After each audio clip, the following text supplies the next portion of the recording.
show had already started when the sound reached him. Michael Jackson was 11 years old, sitting on a metal folding chair in the backstage corridor of the NBC television studio in New York City. It was 1970. The year had a particular weight to it, one of those years that felt like the end of something without anyone fully understanding what. The corridor smelled like industrial cleaning fluid and old wood. A single fluorescent tube buzzed overhead, its light the color of nothing. His brothers were in the dressing room down the hall. He could hear them laughing, the low thump of someone testing a bass line, the clatter of metal hangers. The Jackson 5 had performed earlier that evening. It had gone well. It always went well. Michael knew the difference between going well and going right, and he had stopped confusing the two a long time ago. He stayed in the corridor because the sound had told him to. It came through the wall, not loud, not soft, but specific in the way that only certain sounds are. A guitar. But not the way a guitar usually announced itself. There were no edges to it. It arrived like something that had always been there and had simply decided to become audible. Berry Gordy had placed them on the bill without much ceremony. 2 acts, different worlds, same evening. The Jackson 5 would open, Jimi Hendrix would close. Gordy had not been enthusiastic about the arrangement. He had said something to the tour manager about exposure, about optics, about the wrong kind of contrast. The tour manager had nodded in the way people nod when they have no intention of changing anything. Jimi Hendrix was 27 years old and had already been described, in print, by people who were paid to describe things, as the most important guitarist alive. He did not seem to carry this information with him. The crew that set up his equipment knew him as quiet, occasionally funny, someone who thanked the sound technician by name. He had arrived at the studio that afternoon with no entourage worth counting. A manager who kept his distance, a roadie who had been with him for 2 years, and the guitar. The guitar was a Stratocaster, white, with small scratches along the body that had not been repaired because Jimmy did not care about the scratches. He cared about the sound. He was doing a sound check when the corridor outside became still. Michael had not meant to follow the sound. He had told himself he was simply stretching his legs. The dressing room was too warm. The corridor was cooler. These were the things he told himself as his feet moved him toward the stage wing without being asked. He stopped at the edge of the curtain. Jimi Hendrix stood at the center of the stage with his back to the empty house. The studio audience had not been let in yet. The lighting crew was adjusting something in the grid above, moving carefully along the catwalks like people who had learned to be invisible. 2 technicians were talking near the soundboard, their voices low and technical, the kind of conversation that belongs entirely to the practical world. Nobody was watching the stage. Jimmy was playing something that didn't have a name yet. It was not a song in any completed sense. It moved like a question, slow and circular, finding things in the lower registers that shouldn't have been there, not searching for them, already knowing where they were, but taking the long way around anyway, because the route mattered as much as the destination. His eyes were partially closed. His shoulders dropped on every downbeat in a way that wasn't performed. It was the posture of someone entirely alone. Not lonely, which is something different, but alone in the particular way that work sometimes demands. Michael stood at the edge of the curtain and did not move. He was aware of the fluorescent hum above him. He was aware of the faint sound of his brothers laughing somewhere far down the corridor, a sound that now seemed to belong to a different building entirely. He was aware that his breathing had slowed without him telling it to. These were all peripheral things. The center of his attention was the stage, and the man on the stage, and the sound the man was making with his hands. He had heard guitars his entire life. His father played. His brothers played. He had been surrounded by music since before he understood what music was. He had stood on stages in front of thousands of people and understood, on some cellular level, what it meant to perform. What Jimmy was doing was not performance. It was something before performance. A private conversation with a wooden instrument in an empty room. And it was the most unguarded thing Michael had ever witnessed from another person. He stayed for 11 minutes, he counted. The audience arrived at 7:15, filling the studio in the disorganized way audiences always do. A noise that starts at the back and moves forward. The lighting shifted from working light to show light, warmer, more deliberate, slightly dishonest in the way that all good lighting is.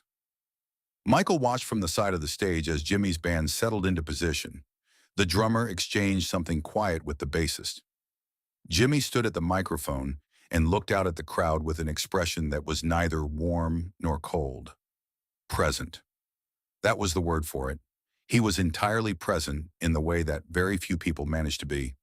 The show began. Michael had intended to go back to the dressing room. He had not. He stood in the stage wing and watched Jimmy play. He watched the way Jimmy's left hand moved on the fretboard.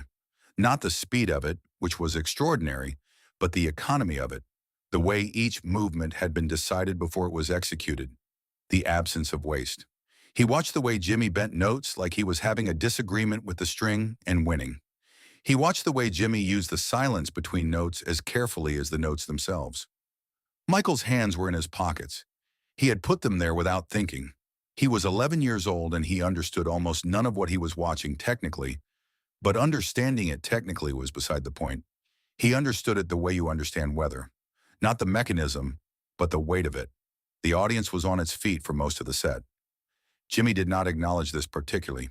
It was the last song when it happened. Jimmy had come to the edge of the stage to take the final note somewhere it hadn't been. Higher, longer, a sound that seemed to require the whole room to receive it. And when the note finally released, when it dissolved into the applause that rose immediately from 3,000 people, Jimmy looked down. The stage wing was visible from where he stood. Michael was there, hands still in pockets, not applauding. Not because he wasn't moved, because he was so moved that applause seemed like the wrong response, like laughing at a funeral. It missed the actual thing. Jimmy looked at him for a moment. Then he walked toward the stage wing. The applause continued. The band exchanged looks behind him. The stage manager appeared briefly from the opposite wing and then retreated. 3,000 people were still making noise, and Jimi Hendrix was walking away from them toward an 11-year-old boy standing alone at the edge of the curtain. He stopped in front of Michael. He was taller than Michael had expected, though Michael would not have been able to explain why he had expected anything at all. Jimmy looked at him with an expression that was not quite a smile. It was something more like recognition. He leaned down. Michael did not move. Jimmy said something close to his ear. 4 words. The applause from the house covered everything. The words existed only in that 2-inch space between Jimmy's mouth and Michael's ear. Then Jimmy straightened up, nodded once, and walked back toward the center of the stage to take the rest of his bow. Michael was quiet on the car ride back to the hotel. His brothers talked across him, about the show, about girls they'd seen in the audience, about something funny the sound guy had said. Michael sat against the window and watched the city move past in the particular way cities move at night, all light and suggestion. He was not sad. He was not happy.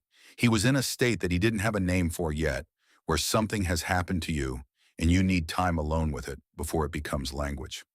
In the hotel room, he shared a bed with Marlon.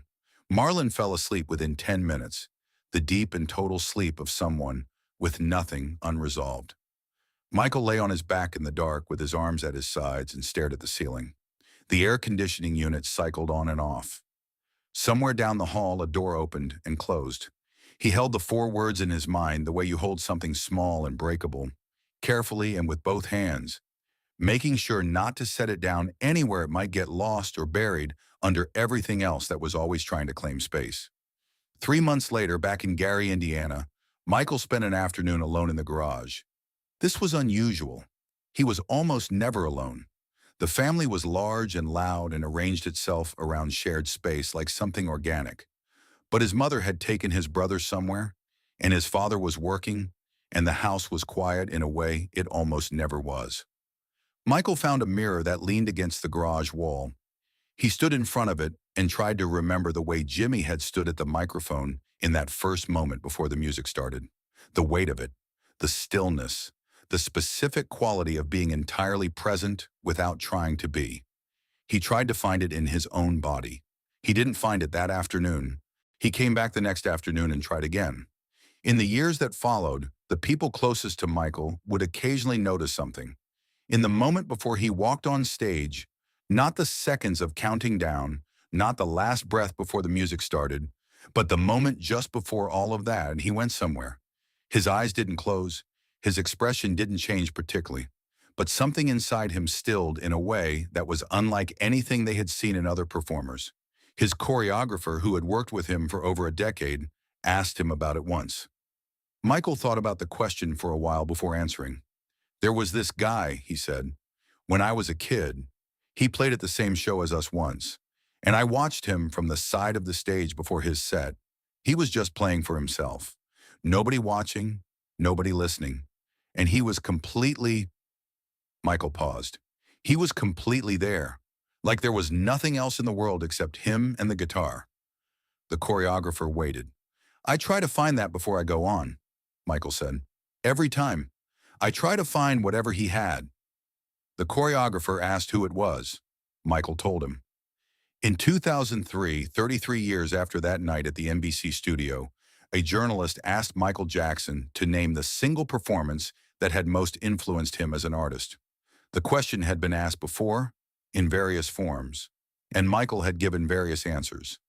James Brown, Fred Astaire, The Temptations. True answers, all of them. Different aspects of the same formation. This time he was quiet for longer than usual. Then he described a night in 1970, a studio audience, a corridor, a sound check that had stopped him in his tracks. He described watching Jimi Hendrix play a final note and then walk away from 3,000 applauding people toward the stage wing. The journalist asked what Jimi had said to him. Michael looked at the wall for a moment. He said, "Don't play for them." A pause. 4 words. I was 11. I didn't fully understand it then, but something in me heard it. He stopped. I've been trying to understand it ever since. Jimi Hendrix died in September 1970, 7 months after that night. Michael was 12 years old.